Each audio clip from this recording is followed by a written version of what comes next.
I'm 8 years old, and today welcome to episode 2 of book reviews. And today we are seeing Roald Dahl's Gems in the Giant Peach. So let me first get this straight. Gems in the Giant Peach is the novel which continues. It's like a horror novel. First thing, The Witches and the Gems in the Giant Peach, they're both different novels. The Witches, on the other hand, is a horror novel. This one is also horror, but this is a bit more interesting. And now, Gems in the Giant Peach, you see the first title, you will know that what is written on it. You will think of a peach, and that's what the title is. The main plot is of a giant peach, as says in the name. So that's the giant peach. That's the big, fatty, plump giant peach. It brings the first edition, the first entry in the story. But that entry comes from a peachless tree, a tree which grows peaches. It grown peaches. It was a peach tree, but didn't grow any peaches. So James was a boy who lived with his parents until the parents were swallowed by an old rhinoceros. Mind that, in the daylight, in the bright full daylight, in just 35 seconds. Better for a record. And that even then, he went to the late Aunt Sponge and the late Aunt Spiker. You know why I said late? I'll tell you later on. So the late Aunt Sponge and Aunt Spiker, as we call them, were very cruel and not such an ordinary aunt as you think. Just like in George's Marvelous Medicine, how his grandmother was, this is the same Aunt Spiker and Aunt Sponge. But these are a gruesome bunch of people who don't know how to handle children. And by the way, they don't have any because of that. And they are, they start beating James without any reason on the first step he takes. They never gave him toys, never let him wander out because they would say, and they won't even use his real name. They would call him like liar, disgusting, ignorant, cheat, little blister. They would not even call his real name because, they were cruel and that's what they would do. And they would scold him if he wouldn't obey only a single of their commands. They want to obey a single of their commands. And that was the story how James was in there. But this went a bit interesting after 3 years. After 3 years, something really pellicular happened. Something really surprising, which led to another pellicular thing, which led to another surprising thing, and went on and on. And here the adventure begins. Well, it started on a hot sunny day where James was chopping firewood, and there was the late Aunt Sponge and the late Aunt Spiker. Let's just call her Aunt Sponge and Aunt Spiker, just to not make confusion. Aunt Sponge and Aunt Spiker, they were actually saying to him, you disgusting little worm, you get on the firewood. Because he was slow, and this thing was so blunt and not fit for a small boy, and he was chopping very slowly. That's what they would do.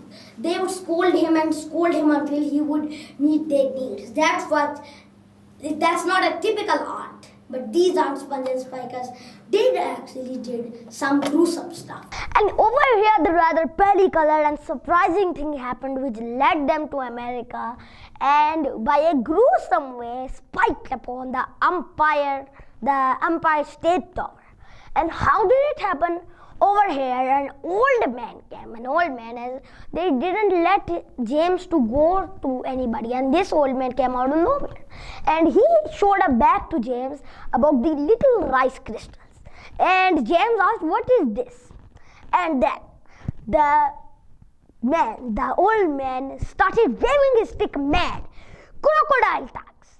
20,000 crocodile tongues slimy fried in a dead witch skull in 20 days. For 20 days actually. 20 days and nights. Along with lizard eyeballs. And lots of other gruesome things which also includes porcupine juice. That was a rather gruesome one. And these last crystals let the moon do the rest. And they are then frozen.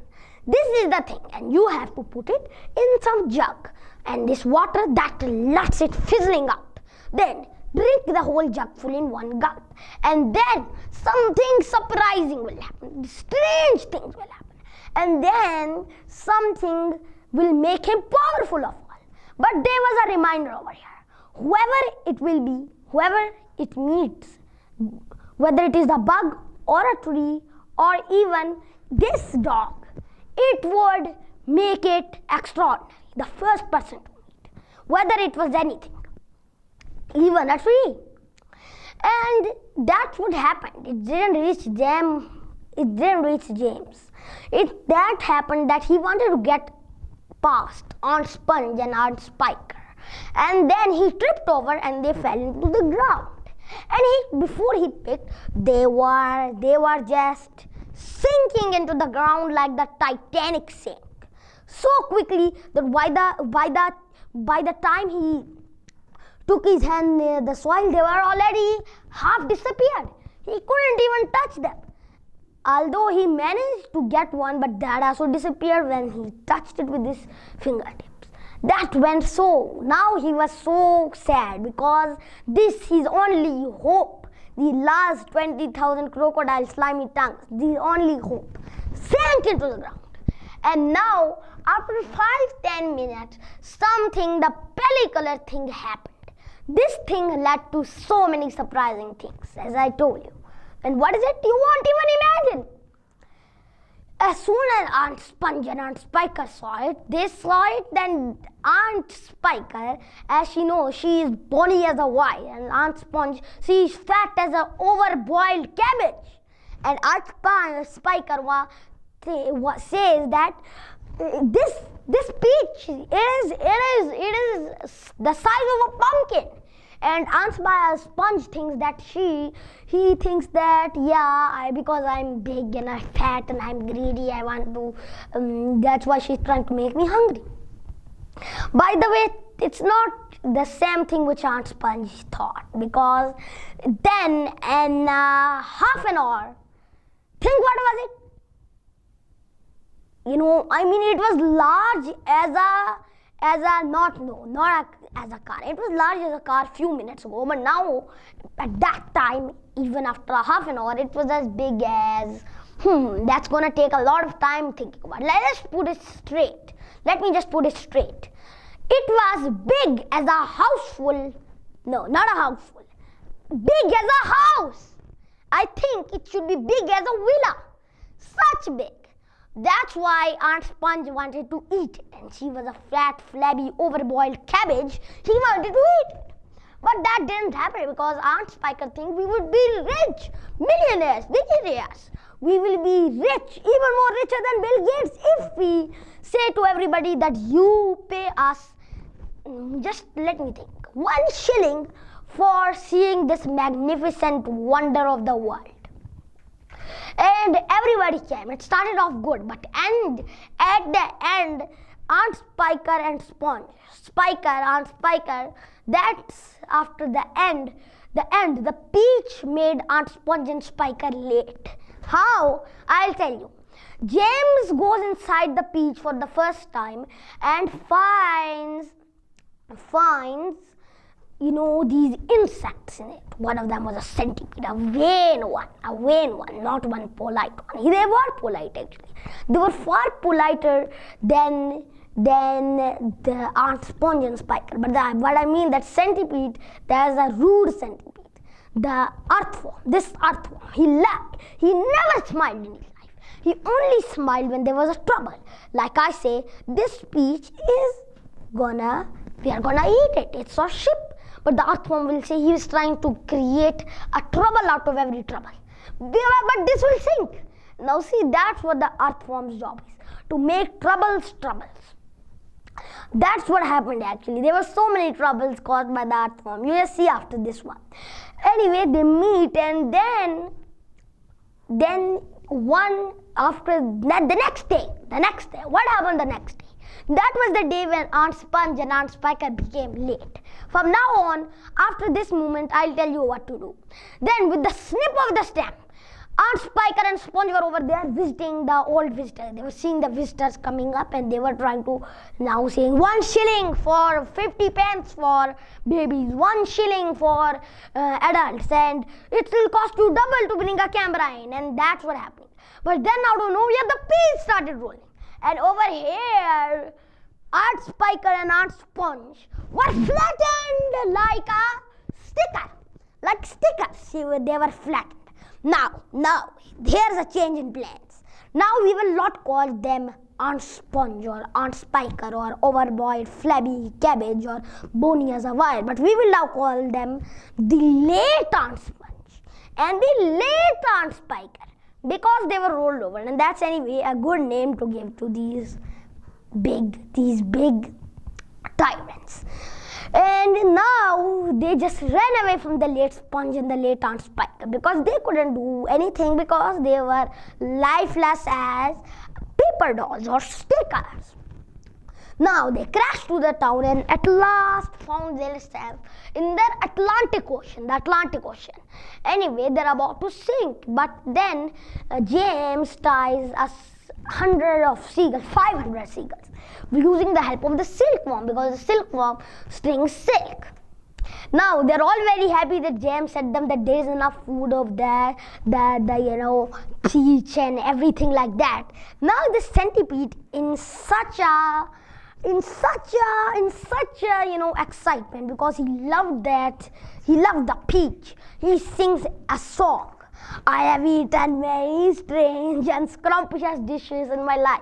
Now see, you might even vomit when you listen about them. Of course you don't know the first one, but then comes the real slimy ones, like jellied glands and dandy pants and earwigs cooked in slime, you see. And mice with the rice. They're really nice when they're roasted in their prime.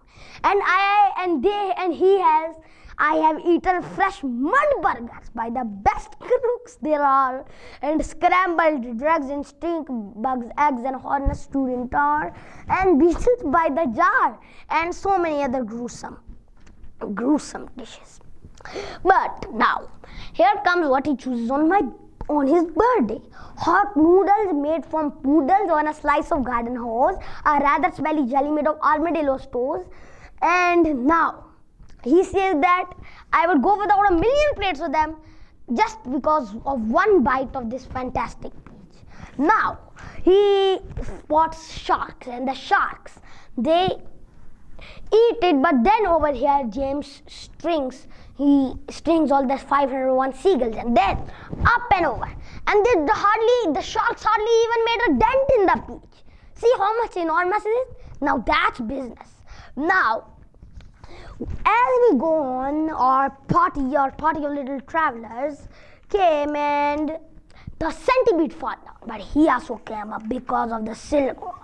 Now, another, he just sings another song in joyfulness. He's very joyful that he saved and got lucky on so many incidents. To applause everybody, he sings, once upon a time when pigs were swine and monkeys took tobacco and hens took snuff to make themselves tough, and the duck said quack quack a cow, and the porcupines drank fiery wugs, and the goat said tapoki, and Mother Old Hubbard got stuck in the and before he could say cupboard, he again fell down. He just fell down singing the song. He again got up. Now see, he just fell down singing a song. Now over here, there's a change in plans. He just, flies, and then they're flying through the Atlantic Ocean, and night comes. They're through the clouds. And this the clouds. Here comes, it's halfway through the story, and here comes the big burden of the story. Cloudman, 2 times as bigger as an ordinary man. Isn't it great? More bigger than Robert Waldo, the tallest man on this earth. Or even Usain Bolt. Anyway, Usain Bolt is the fastest runner. Faster than Usain Bolt and taller than Robert Waldo. A thing that also flies. It's so. I mean, it is in here, all here. I mean, even more here than me. And it's so much here. I mean that its face is in here. It's having fur, and it is having fur on everywhere. And then it just, attacks them, and then attacks them, breaks the light of the glowworm, brings everybody in chaos. And then one cloudman is hit by a seagull. I mean, the seagull is cut loose, and then one seagull, he just carries the cloudman away. Then what happened? Then over here, see what happened. The centipede is again squashed with paint, and he is now dry as cement. The spider is very, very, very, very scared, because she thinks that, it reminds her of the late Aunt Sponge and the late Aunt Spiker, because they trapped one of the spiders in cement and paint. And just Miss Spider fed the spider food and everything else, because her mother was stuck on a ceiling. But you know what happened? She lived for 6 months. Believe it or not, she lived for 6 months. But one horrible day came on the 26th of April, when the late Aunt Sponge, who tripped the paint, and she tripped the paint. Actually, it was Aunt Spiker who tripped the paint, but she saw the spider stuck to the ceiling, and she said, spider, give me the mop. And then you know what happened? The mop was the killer. So after all, they cross through all this Atlantic, and they see that they're in America. Cross the Atlantic through the whole night. I think they should be given a Guinness World Record. What a joke, anyway. It should be a good one, because they crossed the Atlantic Ocean overnight, even without a plane. This thing was a stealthy traveler, not making a sound whether it was on full speed or on slow tracks. This was a stealthy traveler, and nobody heard the sound of it. And people in America were like mad. It was just craziness down there. They were thinking the big bomb came. Some country just thrown a bomb. They just wanted to bring a bomb to blow the city to smithereens. But you know what happened? They wanted to bring the bomb, but they were just fooling around this bomb, which is actually a peach. They didn't see it from closer. And over here, they land into America in a gruesome way, a brutal way, because they think that everything is just finished. And then they try to cut through the seagulls to land down safely. But then an aeroplane came and cut the strings, and the silk strings were cutting off. And then they fell down on the Empire State Building, spiked, and there was a squelch. It was spiked onto the top of the Empire State Building. Think of it.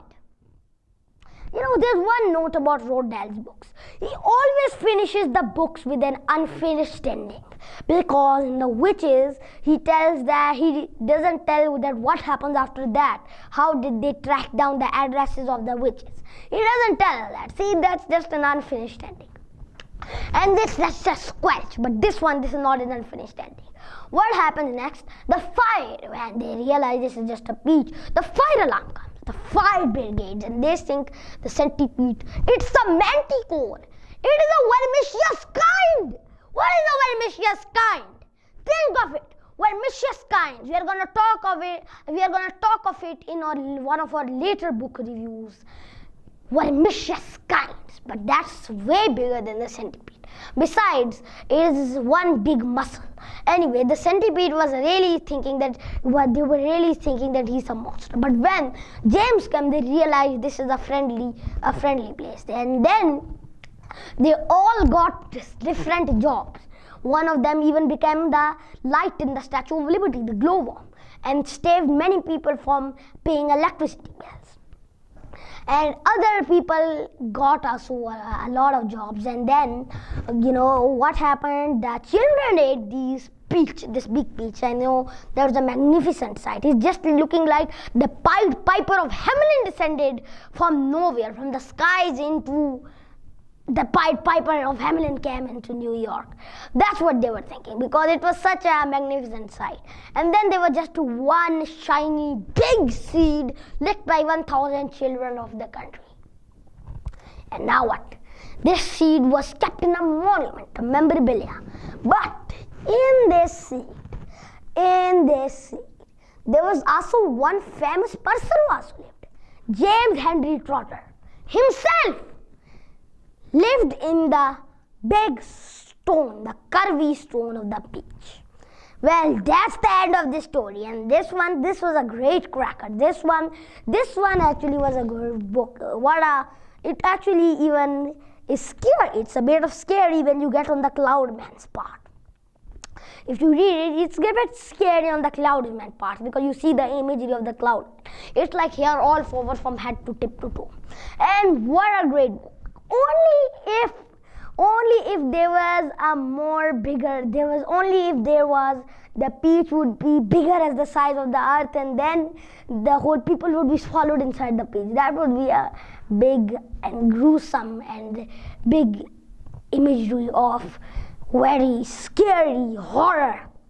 But anyway, that wasn't such a horror as this horror, because showing Cloudman, you want to show the Cloudman and you want to show it as gruesome as it can, and this was a really gruesome one. So this was all for today, and if you want to see more videos, go to my website zidanehamid.com, or even log into my Facebook page. And don't forget to subscribe to my YouTube channel. I'll be waiting for your feedback. Assalamu alaikum wa rahmatullahi wa barakatuh.